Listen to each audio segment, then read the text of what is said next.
Hatshepsut is among the few women who ruled as a pharaoh in ancient Egypt. She reigned during the 18th dynasty, around 1478 to 1458 BCE. To solidify her authority, Hatshepsut often depicted herself wearing traditional male pharaoh clothing, including the kilt, crown, and false beard. Hatshepsut's ascent to power came through her marriage to Thutmose II and her stepmother role to Thutmose III. Initially, Hatshepsut served as a regent for her stepson, Thutmose III, but she gradually claimed the role of pharaoh, a departure from norm.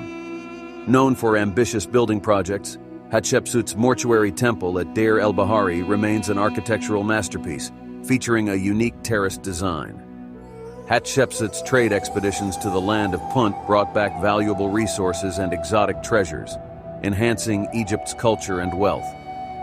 Ramesses II, also known as Ramesses the Great, had one of the longest reigns in ancient Egyptian history, lasting for an impressive 66 years. He was the third pharaoh of the 19th dynasty and a member of the New Kingdom's Ramesside family.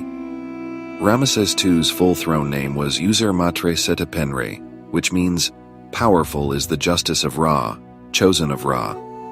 He conducted numerous military campaigns during his reign, including the famous Battle of Kadesh against the Hittite Empire. While it was a stalemate, Ramesses portrayed it as a great victory in his inscriptions. Following the Battle of Kadesh, Ramesses II negotiated the first recorded peace treaty in history, the Treaty of Kadesh, with the Hittites. Ramesses II is renowned for his prolific building projects, including the construction of grand temples like Abu Simbel, Luxor, and Karnak, as well as the Ramesseum, his mortuary temple. Akhenaten, originally known as Amenhotep IV, reigned during the 18th dynasty of the New Kingdom period. Akhenaten is renowned for his radical religious reform, during which he replaced Egypt's polytheistic beliefs with the worship of a single god, the Aten, often referred to as the sun disk. Aten was considered the physical representation of the sun's disk and was depicted with rays ending in hands, each holding Ankh symbols representing life. As part of his reform, Akhenaten moved the capital of Egypt from Thebes to a newly constructed city known as Akhenaten, or Horizon of the Aten, which is modern-day Amarna. During his reign, Akhenaten ordered the eradication of the names and images of traditional Egyptian gods, leading to a period of religious upheaval. Anubis was one of the most prominent deities associated with the afterlife. He played a vital role in guiding souls through the journey of death and judgment. Anubis is often depicted with the head of a jackal, representing his role as a guardian of cemeteries and the ability of jackals to detect the scent of decay. Jackals were known to inhabit desert areas and cemeteries, making them symbols of death and transition. Anubis's jackal form reflected these associations. Anubis was closely linked to the process of mummification. He oversaw the embalming and preservation of the deceased, ensuring their readiness for the afterlife. In the judgment scene depicted in the Book of the Dead, Anubis weighed the heart of the deceased against the feather of Ma'at, symbolizing the individual's moral balance. Anubis guarded tombs and ensured that the dead were properly prepared for the afterlife. The Sphinx is believed to have been built during the reign of Pharaoh Khafre around 2500 BCE, making it over 4,500 years old. The Sphinx served as a guardian statue for the Giza pyramids, particularly the Pyramid of Khafre, which is located nearby. The Sphinx has the body of a lion, symbolizing strength, and the head of a pharaoh, possibly representing Pharaoh Khafre himself. It is carved from a single piece of limestone, making it one of the largest monolithic statues in the world. The Sphinx is famously missing its nose, which is believed to have been damaged or destroyed during various historical periods. Some researchers believe that the Sphinx's orientation towards the rising sun symbolizes its connection to solar worship in ancient Egypt. Despite extensive study, many mysteries about the Sphinx remain, including its original purpose and the exact identity of the pharaoh it represents.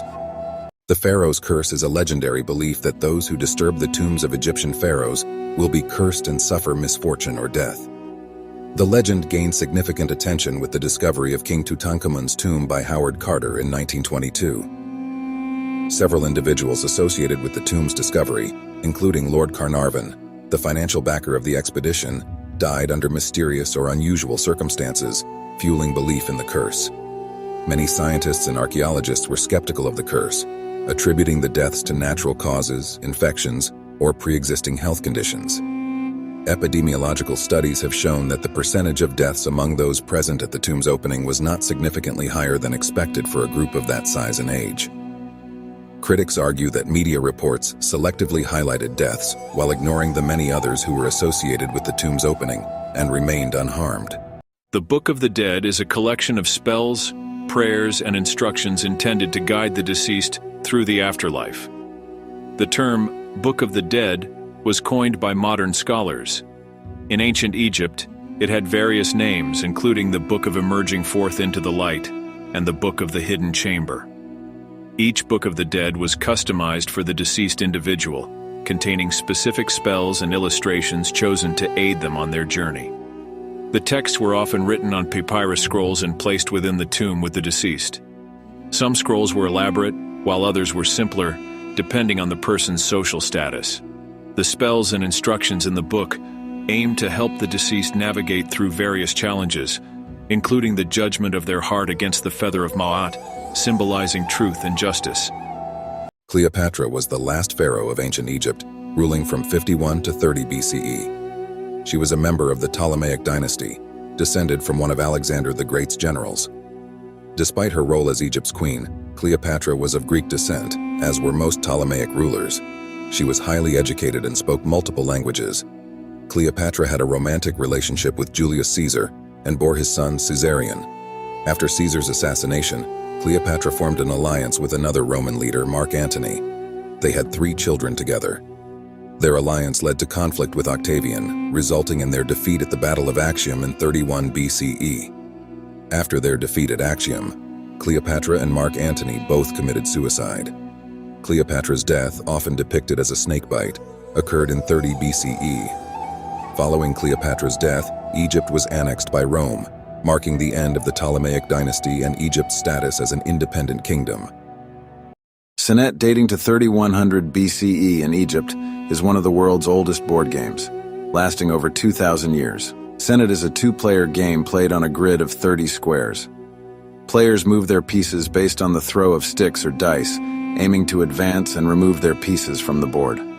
Senet symbolized the soul's afterlife journey for Egyptians, and often accompanied burials as a funerary offering. Mehen, another ancient Egyptian game, is less understood due to limited surviving information. Its rules and gameplay intrigue historians. Mehen was played on a round board, symbolizing the snake deity Mehen, associated with protection and rebirth.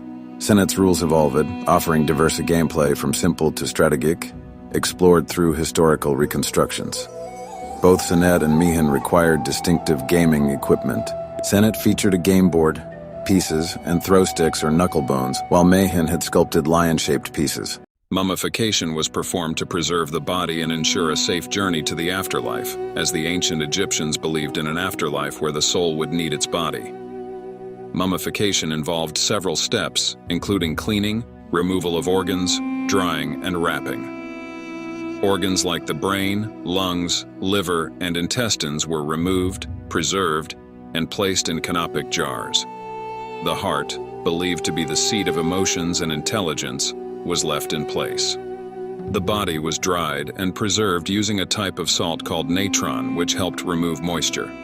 The body was then tightly wrapped in linen bandages, and various amulets and charms were placed among the wrappings for protection. Canopic jars held the preserved organs. Each jar had a lid representing one of the 4 sons of Horus, Imseti, Hapi, Duamutef, and Kebe Senwef,